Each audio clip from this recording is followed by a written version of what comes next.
శ్రీకాకుళం జిల్లా ఇచ్చాపురం సమీపంలోని AS Peta border railway track వద్ద సౌత్ కోస్ట్ రైల్వే జోన్ బోర్డును ఆవిష్కరించిన అనంతరం కేంద్ర మంత్రి రామ్మోహన్ నాయుడు అక్కడ నిర్వహిస్తున్న సభలో మాట్లాడుతున్నారు. ప్రత్యక్ష ప్రసారం ద్వారా చూద్దాం. ఇచ్చాపురం నుంచి పలాస వరకు ఉన్నటువంటి 7 ప్రధానమైనటువంటి స్టేషన్లు సౌత్ కోస్ట్ విశాఖపట్నంలో డివిజన్ లో కలపడం కూడా ఒక చరిత్ర అనేది ఈ సందర్భంగా తెలియజేసుకుంటున్నాను. ఇక్కడ ముఖ్యంగా ఉన్నటువంటి రైల్వే కుటుంబాలు, రైల్వే ఎంప్లాయీస్, వాళ్ళకి దీని తాలూకా ప్రాధాన్యత ఏంటో వాళ్ళకందరికీ కూడా తెలుస్తుంది.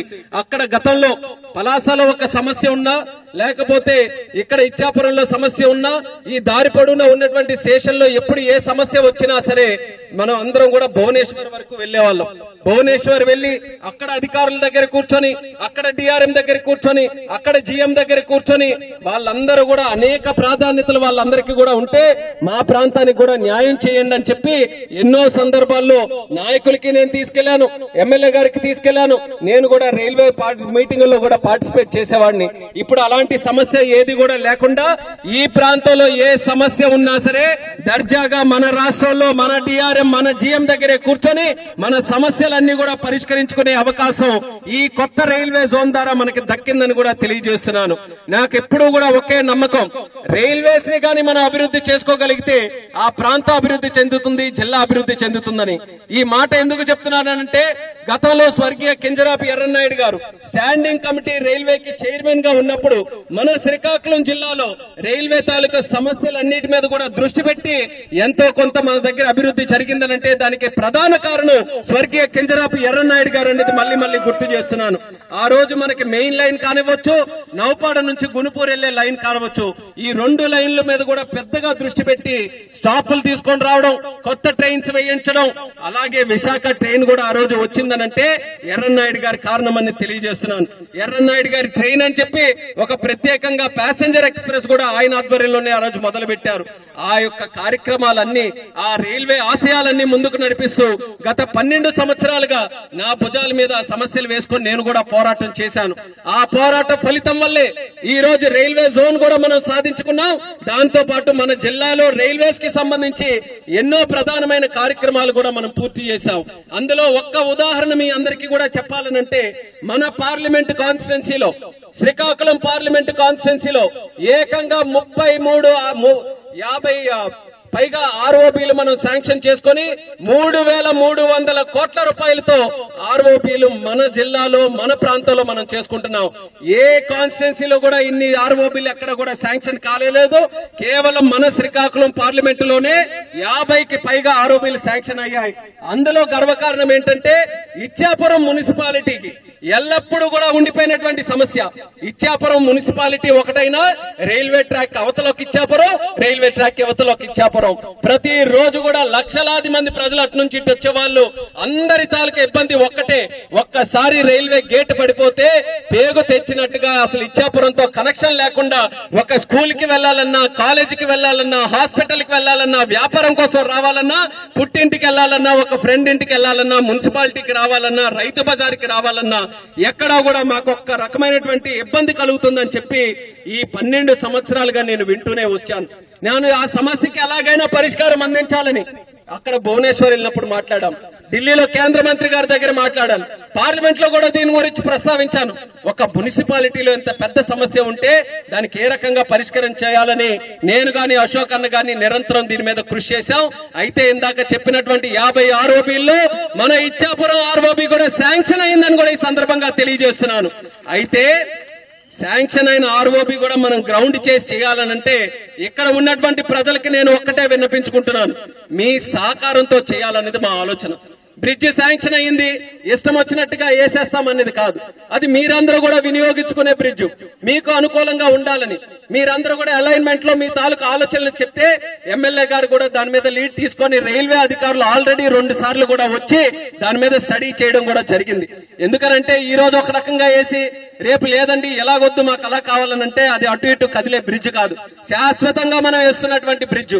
అందుకని ఏదైనా ఒక నిర్ణయం తీసుకున్నప్పుడు అందరం కూడా ఆలోచించి తీసుకోవాలని మీ ఆలోచనల కోసమే మేము వెయిట్ చేస్తున్నాం తప్ప ఇందులో మరొక మోసం అనేది ఎక్కడ కూడా లేదనేది ఎవరైతే దీని మీద విమర్శలు చేస్తున్నారో వాళ్ళకే సూటిగా చెప్తున్నాను. ఇది ఖచ్చితంగా చేసి తీరుతాం. ఇచ్చాపురంకు ఉన్నటువంటి బ్రిడ్జ్ సమస్యని ఈ కూటమి ప్రభుత్వంలోనే మేము సాధించి తీరుతామని తెలియజేస్తున్నాను. కేవలం బ్రిడ్జ్ కూడా కాదు, ఆ పక్కన మీరు చూసుంటారు కింద చిన్న వాటర్ డ్రైన్ కూడా ఉంది. ఆ డ్రైన్ మీద కూడా ఆలోచన చేశాం. బాగుంది డ్రైన్, దాన్ని కానీ కొంచెం వెడల్పు చేసి ఆ డ్రైన్ నే కొంత మనం ఫ్రీగా పాసెస్ చేసుకోగలిగితే కొంతమంది అటు నుంచి ఇటు రోడ్ కనెక్టివిటీ ఉంది కాబట్టి డ్రైన్ కూడా వాడుకోవచ్చని దానికి కూడా శాంక్షన్ తీసుకొని వచ్చాం. కాకపోతే డ్రైన్ పక్కనే పెద్ద చెరువు ఉంది. ఆ చెరువు తాలూకు వాటర్ గాని ఒక వర్షం పడితే నీరు గాని అన్ని కూడా డ్రైన్ దగ్గర రావడం వల్ల దానికి ఇంకా టెక్నికల్ గా ఎలా ఫీజిబుల్ చేయాలనేది అది కూడా మేము స్టడీ చేస్తున్నాం. అంటే కేవలం బ్రిడ్జ్ కూడా కాకుండా అండర్ బ్రిడ్జ్ మీద కూడా దృష్టి పెట్టి ఇచ్చాపురంకి శాశ్వత పరిష్కారం అందించడానికి నేను గాని అశోక్ అన్న గాని కట్టుబడి ఉన్నామనేది ఈ ఇచ్చాపురం రైల్వే స్టేషన్ నుంచే ప్రతి ఒక్కరికి కూడా ఈ సభాముఖంగా హామీ ఇస్తున్నాం. అలాగే స్టేషన్ డెవలప్మెంట్ మీరు ఒక్కసారి ఈ ప్రాంతమే చూడండి. ఒకప్పుడు ఎలాగుండేది, ఇప్పుడు అలా డెవలప్ అయింది. అమృత్ భారత్ స్టేషన్ కింద ఇచ్చాపురంకి సుమారు 19 కోట్ల శాంక్షన్ చేయించి ఈ సర్క్యులేటింగ్ ఏరియా గాని బిల్డింగ్ గాని ప్లాట్ఫామ్లు గాని అన్ని కూడా కన్స్ట్రక్షన్ మనం చేయిస్తున్నాం. అదే కాకుండా స్టాప్ల గురించి ఎంతో కాలం నుంచి మీరు నిరీక్షణ చేస్తున్నారు. పూరి అహ్మదాబాద్ ట్రైన్ మొన్నటికి మొన్న జనవరిలో సాధించింది మన కూటమి ప్రభుత్వాన్ని కూడా ఈ సందర్భంగా తెలియజేస్తున్నాను. అమృత్ భారత్ ట్రైన్లు కూడా ఒక 3 ఆపాం. అలాగే భువనేశ్వర్ వెళ్తున్నటువంటి విశాఖపట్నం వందే భారత్ ట్రైన్ కూడా ఇక్కడ మనం స్టాపేజ్ ఇచ్చాం. ఇక భవిష్యత్తులో కూడా, ఎందుకనంటే జోన్ మన చేతుల్లో మన రాష్ట్రంలో ఈ రోజు ఉంది కాబట్టి ఆ హామీ కూడా మీ అందరికి ఇస్తున్నాను. ధైర్యంగా ఉండండి.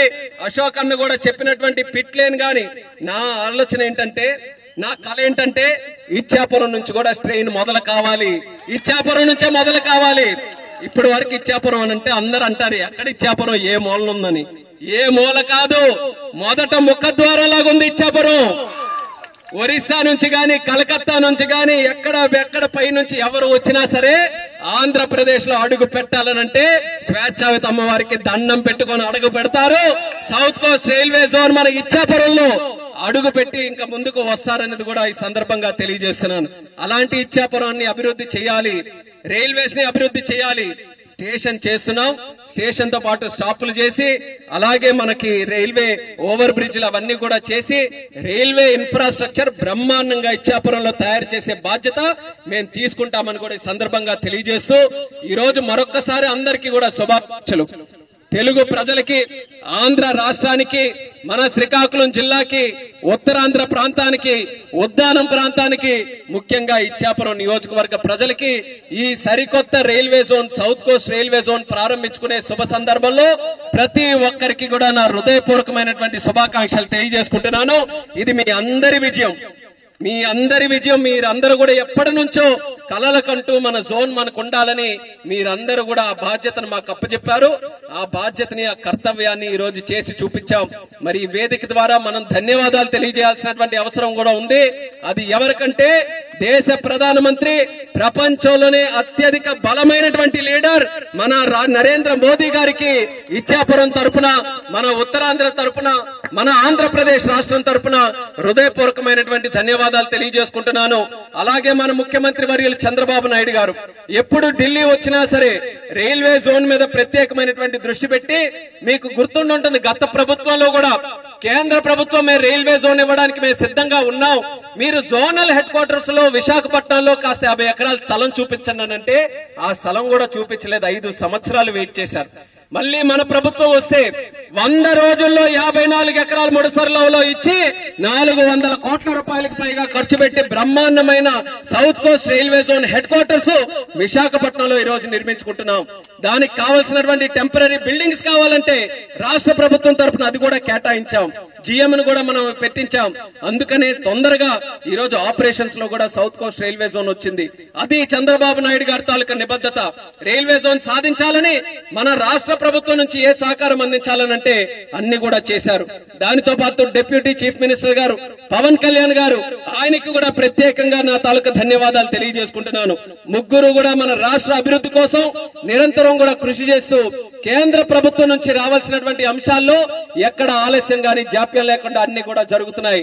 రైల్వే జోన్ గాని, అమరావతి రాజధాని గాని, పోలవరం ప్రాజెక్టు గాని, లేకపోతే ఇతరత్ర పెట్టుబడులు వచ్చే కార్యక్రమం గాని, వీటన్నిటికీ కూడా కేంద్ర ప్రభుత్వం సంపూర్ణమైనటువంటి సహకారం అందిస్తుంది. అది ఈ రోజు నేను కేంద్ర మంత్రిగా ఉన్నప్పుడు ఈ కార్యక్రమాలన్నీ కూడా జరగడం నాకు కూడా ఎంతో గర్వకారణం అన్నది మళ్ళీ మీ అందరికీ కూడా తెలియజేసుకుంటూ, ఇచ్చాపురం ప్రజలకి ఈ యొక్క శుభవార్త తెలియజేస్తూ ఎక్కడైనా చేసుకోవచ్చు. రాష్ట్రం అంతా ఒకటే జోన్. విశాఖపట్నం డివిజన్ ఉంది, విజయవాడ డివిజన్ ఉంది, గుంటూరు డివిజన్ ఉంది, గుంతకల్ డివిజన్ ఉంది. మొత్తం చూసుకుంటే 3400 కిలోమీటర్లకు పైగా ఈ రోజు ఈ అన్ని డివిజన్లు కలిపి ఉన్నాయి. ఈ డివిజన్ లో 385 స్టేషన్లు ఉన్నాయి మన సౌత్ కోస్ట్ రైల్వే జోన్ లో. పెద్ద స్టేషన్లు తీసుకుంటే విజయవాడ, విశాఖపట్నం, తిరుపతి ఇలా పెద్ద స్టేషన్లు ఉన్నాయి. ఎక్కడైనా చేసుకోవచ్చు. కానీ ఈ సౌత్ కోస్ట్ రైల్వే జోన్ కి ఒక అర్థం రావాలనంటే సెలబ్రేషన్ ఇచ్చాపురంలోనే జరగాలని చెప్పి ఇచ్చాపురం వచ్చి మీ అందరి సమక్షంలో ఈ కార్యక్రమం చేసుకుంటున్నాం. నాకు జీవితాంతం కూడా గుర్తుండిపోయే కార్యక్రమం ఇది.